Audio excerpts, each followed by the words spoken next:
محبوب الہی حضرت نظام الدین اولیاء دلی کے مشہور بزرگ ہیں۔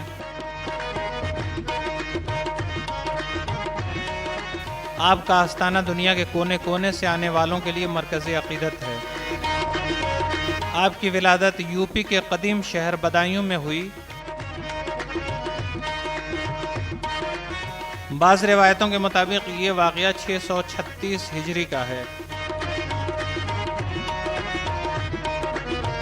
آپ تعلیم کی تکمیل کے لیے دلی تشریف لائے، تب دلی حکومت کا مرکز تھی اور بڑے بڑے اہل علم یہاں موجود تھے۔ خواجہ نظام الدین اولیاء دلی میں مستقل طور پر قیام فرما کر یہاں سے رشد و ہدایت اور خدمت خلق کا کام کرنے لگے۔ آپ کی خانقاہ کی عمارت آج بھی موجود ہے، جہاں سے آپ کا فیض بڑھتا تھا۔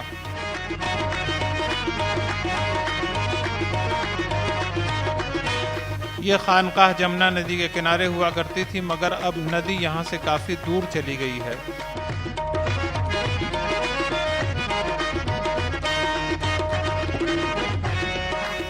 اس علاقے کو تب غیاث پور کہا جاتا تھا، بعد میں اس کے قریب ہمایوں کا مقبرہ بن گیا۔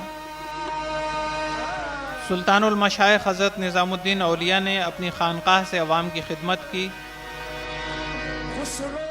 یہیں سے لنگر جاری کیا اور ہر دن ہزاروں لوگ یہاں آ کر کھانا کھایا کرتے تھے۔ یہاں لگ بھگ 65 سال تک آپ کا قیام رہا اور یہیں یکسوئی سے اللہ کی عبادت کرتے رہے۔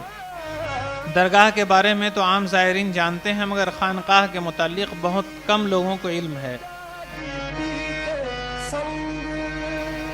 یہ وہ مقام ہے جہاں بڑے بڑے عمراء، ارکان حکومت اور عوام آپ کی خدمت میں حاضری دینے آیا کرتے تھے۔ البتہ کسی بادشاہ کو یہاں آنے کی اجازت نہ تھی، نہ ہی آپ کسی بادشاہ کے دربار میں جایا کرتے تھے۔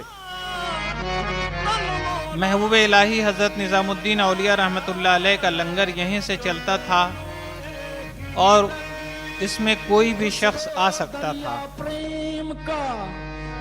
یہاں کسی امیر، غریب، چھوٹے بڑے اور اونچ نیچ کی قید نہ تھی۔ جس طرح اس میں شہزادے اور عمرا شریک ہوتے، اسی طرح غریب اور مفلس بھی شامل ہو سکتے تھے۔ جو میں پی کے پاس گئی اپنی، جو لوگ کسی وجہ سے نہیں آ سکتے ان کے گھر کا کھانا بھیج دیا جاتا تھا۔ طلباء، علماء اور غریبوں کو یہاں سے وظیفے بانٹے جاتے تھے۔ دور دراز علاقے کے لوگوں کو سالانہ وظیفے یہاں سے بھیجے جاتے۔ حضرت نظام الدین اولیاء عوام کا اس قدر خیال رکھتے تھے کہ آپ کی خانقاہ میں مٹکے رکھے رہتے، اور جب جمنا میں پانی بھرنے والی عورتوں کے مٹکے ٹوٹ جاتے تو یہاں سے انہیں نئے مٹکے دیے جاتے۔ حضرت نظام الدین اولیاء بہت سخی تھے۔ آپ کے پاس جو کچھ بھی آتا شام تک تقسیم کر دیتے تھے۔ جمعہ کو نماز کے لیے جانے سے پہلے خانقاہ میں جھاڑو لگا دیا جاتا اور کچھ بھی ہوتا تو حکم دیتے کہ اسے خیرات کر دو۔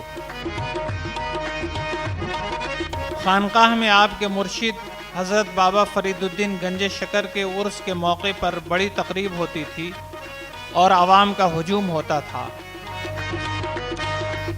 نظام الدین اولیاء کی خانقاہ میں اہل فضل و کمال اور مشائخ بھی بڑی تعداد میں آیا کرتے تھے۔ ان میں وہ لوگ بھی تھے جن کے ذریعے آپ کا پیغام ملک کے کونے کونے تک پہنچا اور چشتی سلسلے کی اشاعت ہوئی۔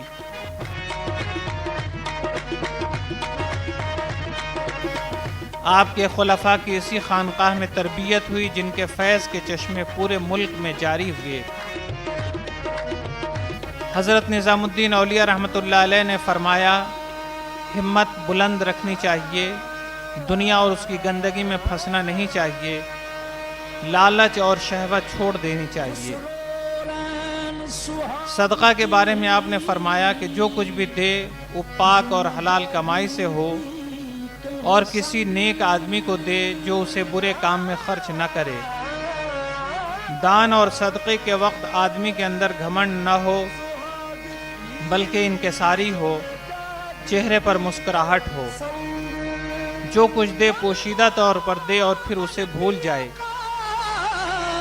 محبوب الہی نے دعا کے بارے میں فرمایا کہ دعا کے وقت اللہ کی رحمت پر نظر رکھنی چاہیے اور یقین رکھنا چاہیے کہ یہ دعا ضرور قبول ہوگی۔